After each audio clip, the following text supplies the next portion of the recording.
Hey, what's going on, folks? This is Marcel here again from Flop2Flip.com and Flop2Flip Wholesaling.com, here with another Flop2Flip Q&A episode. If you've purchased the e-manual, or if you're a wholesaler, new or seasoned, and you have some questions, feel free to email me directly through the Flop2Flip Nation blog.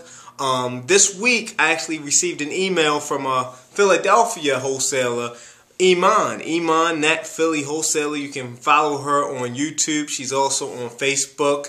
I don't know, if you're on Twitter yet, but if you are, please let me know. But Iman, you had two really good questions that I want to dive right into. Question number one, you asked if I followed up more than once with my direct mail. And question number two, you wanted to know in greater detail why I decided to use the one-page option contract on that Pond Street deal up in West Philadelphia. So I want to start with question number one, Iman. Yes, I do actually use more than one mailing piece. If there's a property that I really want, you're probably cruising for cash. Not probably, I've watched some of your videos and I see that you're out cruising for cash in different neighborhoods up in Philadelphia. Now, if you come across a property that is pretty much in a decent neighborhood and you know if you get it at the right price you can wholesale it, I would highly recommend that you follow up with more than one marketing piece. Reason why? Because number one, I know for a fact your competition has probably sent out some type of mailing piece to them. Number two, it's probably this strategy that I'm about to tell you is probably going to separate you from your competition. You got to keep in mind, most wholesalers send out at least one mailing piece and that's it.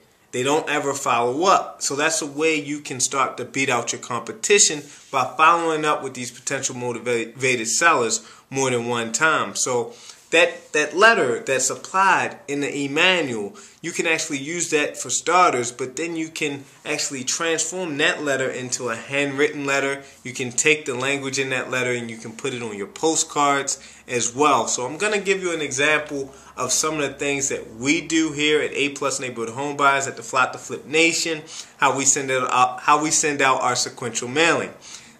Iman, after you've located a property in Philadelphia, you're going to send out that first letter. Now, that might be week number one.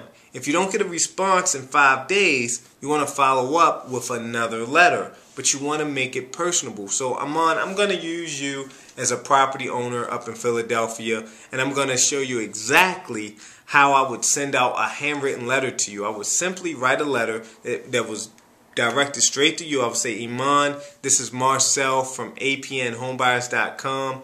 As you see, I just plugged my website, and I'll talk about that in a minute. I am very interested in your property at 123 Main Street. I actually sent you a letter about 5 days ago, and I wanted to reach out to you just to express that I'm still very interested in your property. Sincerely, Marcel, my phone number. Then I'm going to add a PS. Now, Iman, this is a little secret that I really share. In that PS, I'll do one of two things. The thing that I always do is I'll put PS, please keep this letter. Please keep this letter. You'll be surprised.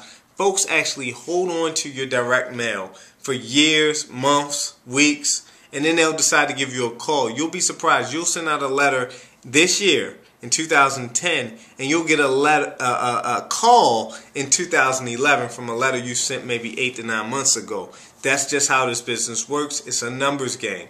Now, on the second PS, if I put a second PS in, I'll create some type of call to action and some scarcity, Iman. The call to action will be, please call me ASAP, my phone number again. I'm only buying, now I'm going into the scarcity part of that PS. I'm only buying 2 more properties this month, and I would love for for yours to be one of them. Now, I don't have the letter in front of me. I'm really going off the top of my head, but that's pretty much what I say in my handwritten letters. Now, when we send out that third piece of mail, if it's a property we really want, we add more scarcity. We add a compelling headline, something like this, Iman. Do you own a property in West Philadelphia that's boarded up? Please give me a call today. and then my phone number, our company's phone number. And then we'll have more language on that postcard. The same language that was actually in that first letter and the second letter that we sent. Followed up on the back of that postcard is more scarcity. This is a property we recently purchased. We're only buying one more property this month. Give us a call today to get an offer in 24 hours. So there's a call to action, there's scarcity, there's a compelling headline, and that's on that postcard piece. Now, to go into why I actually use that one-page option contract I'm on, I use that one-page option contract because, number one, the seller only gave me at first 14 days, actually it was either 7 or 14 days to sell the property. He didn't want to really be binded to a sales contract. I didn't really know this gentleman. He was from Philadelphia. I'm down here in Baltimore. So I made him feel comfortable knowing that he doesn't have to sell me the property in 7 days. It was actually a clause, a term in that contract that stated if he found a buyer within the 7 days, he doesn't have to perform our contract. He doesn't have to honor our contract. So come to find out, he didn't have a buyer. I ended up getting an extension on that option contract. I actually had that contract for about 21 days before I found an end buyer. But the reason why I used that contract is because it was something that binded me in the owner, that I could take to an end buyer to show that I did have an equitable interest in the property. That's why I use that one-page contract. Now, you can also use that one-page contract if you have a deal with another wholesaler who has a property he needs to find a buyer for. If you have a buyer, you can have them sign that contract and you can change those terms to your fit so they fit your needs. So, Iman, I hope that this Q&A session was helpful to you. I hope I answered all of your questions. Folks, if you're watching this video, there's a link somewhere around here where you can sign up for our blog at flop2flipnation.com.